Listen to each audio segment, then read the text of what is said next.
This virus is more dangerous than the zombie virus and can infect the whole world in minutes.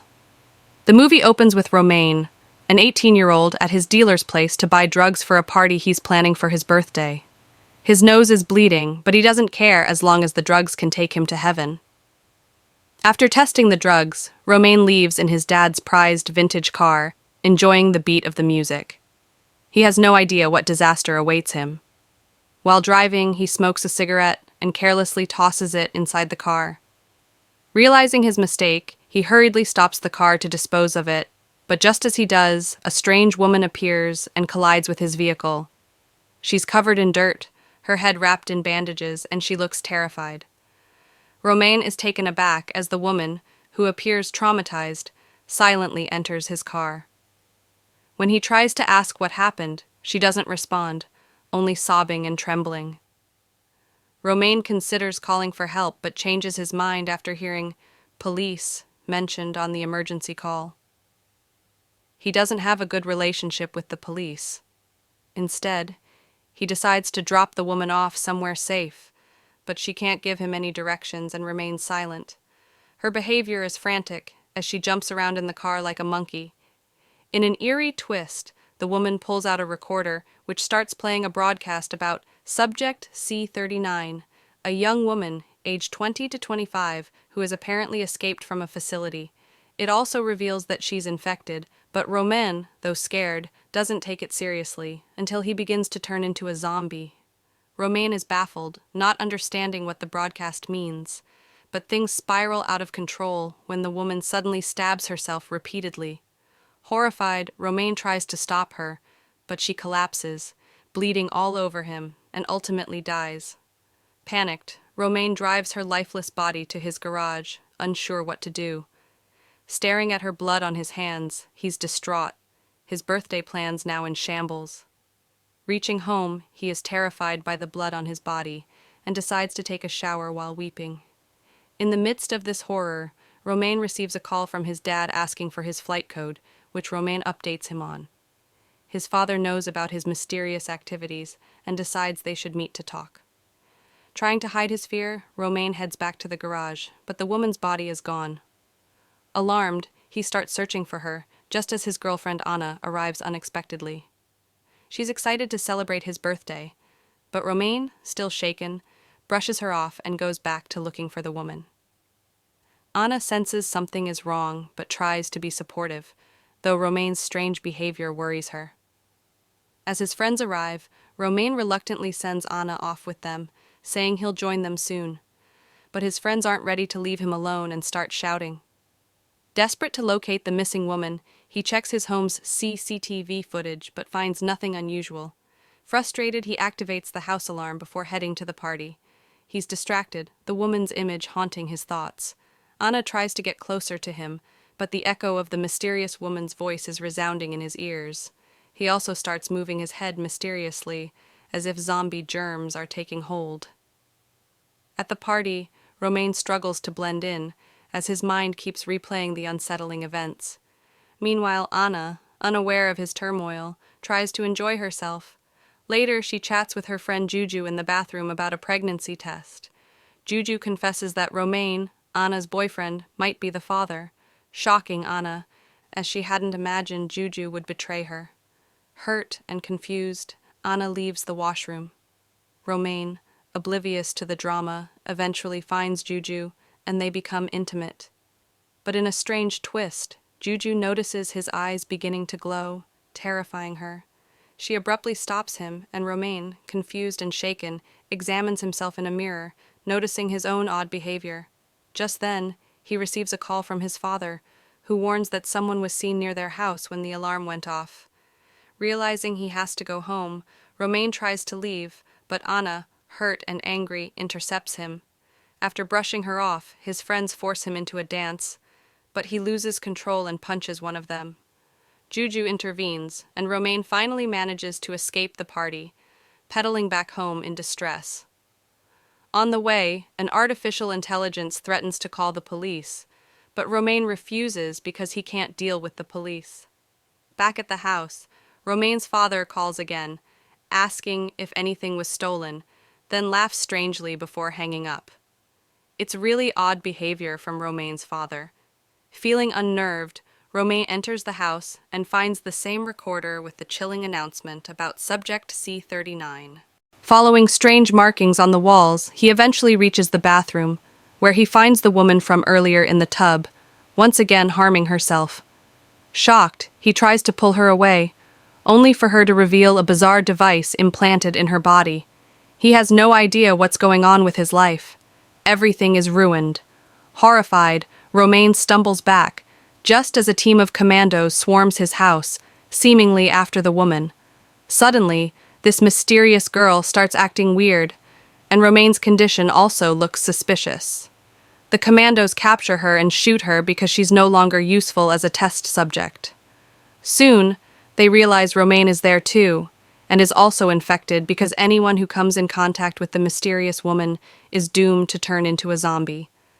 Terrified, Romain tries to flee, running erratically into the street, where he begins to laugh hysterically and exhibit disturbing behavior, including biting and scratching himself. The commandos restrain him and take him with them. Meanwhile, Anna tries to call him, but when someone else answers, she's left even more confused. Thinking she's speaking to Romain, Anna explains that she feels strange, recalling his recent behavior.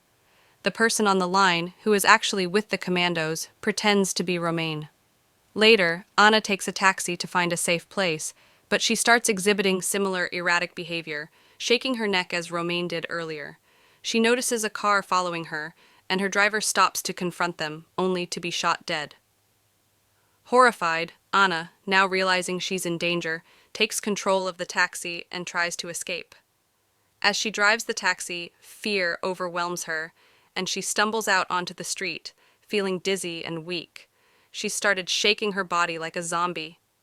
I swear I'd never help a mysterious woman after watching this movie. Despite the chaos, the commandos don't let her run and shoot her in the back, but Anna manages to keep running, finding refuge in a nearby club. Desperate and bleeding, she pleads with the club-goers for help, asking someone to call the police, then hides in the bathroom to examine her wound. She's shocked to see bullet wounds on her back, yet she doesn't feel pain, only weeping like a madwoman. Inside the restroom, Anna gets a call from her friend Juju, who tells her she's nearby on her scooter and can pick her up. Meanwhile, the commandos storm into the club, ruthlessly killing everyone inside as they search for Anna. Just as Anna's eyes begin to emit an eerie glow, a sign of her infection, she realizes the danger and leaps out of a window to escape. Anna tries to escape while laughing and also infects a girl by smearing blood on her face. She confronts a guy and throws him into the stream after smearing blood on him. Afterward, she even apologizes. What a sweet word sorry is. Just kill someone and say sorry to them. Fleeing, Anna eventually reaches Juju, who offers to help and lets Anna onto her scooter. As they ride away, Juju quickly notices Anna's strange behavior. Anna begins smearing her own blood on Juju in a state of madness. Startled, Juju pushes her off the scooter, leaving Anna by the roadside. Juju is unnerved by Anna's increasingly erratic actions and speeds off, attempting to distance herself. But Anna, now moving with unnatural speed, pursues Juju with superhuman strength and agility. At the same time, Juju is informed by her mother that the city's condition is out of hand. People are behaving like crazy zombies, and a helicopter operation has also started. Her mother's wheelchair is stuck, and she needs Juju's help. Panicked, Juju finally reaches her apartment building, hoping to escape inside. She uses the elevator, but it stalls midway, trapping her. From within the elevator, she hears the agonized screams of her neighbors as Anna, now entirely transformed, begins slaughtering everyone in her path. The horrifying sounds continue until an eerie silence descends. Then, the silence is broken by a commando, speaking through a mask with a voice that sounds almost robotic. He calls out to Juju, assuring her that if she hasn't come into direct contact with any infected individuals, she might still be safe. At that moment, the elevator restarts, taking her to the 5th floor, where she rushes to find her mother. But when she arrives, she's met with a horrific sight. Anna, fully overtaken by the infection, has savagely attacked her mother, leaving her face disfigured. Juju, horrified, realizes that whatever infection Anna has is spreading rapidly, turning people into mindless monsters. The commando arrives, and in a chilling moment, she checks Juju's eyes for signs of infection. Satisfied that she isn't showing symptoms, the commando removes her mask, revealing she is a woman. She warns Juju to stay in the dark, explaining that the infected are drawn to light, and hands Juju a gun, urging her to defend herself if she encounters more infected individuals. However, the commando doesn't escape unscathed. As she prepares to kill Anna, Anna manages to scratch her, leaving her with a tainted wound. Realizing she's now infected, the commando instructs Juju to get away and find safety, even as she herself succumbs to the infection. In a brutal scene, she repeatedly shoots Anna in the face, finally ending her rampage. With Anna dead, the commando, knowing that her own infection is inevitable, takes her life, ensuring she won't pose a threat to anyone else. Left alone, Juju tries to process everything she's seen, but the terrifying reality of the infection's effects begins to take hold. She recalls her intimate encounter with Romain, who had already been infected by the strange woman from the beginning. The thought terrifies her as she realizes she's likely contaminated as well. Slowly, Juju begins to display the same symptoms, laughing uncontrollably and exhibiting bizarre, erratic movements. As dawn approaches, Juju, now completely overtaken by the infection, laughs wildly amidst the wreckage of the once peaceful city.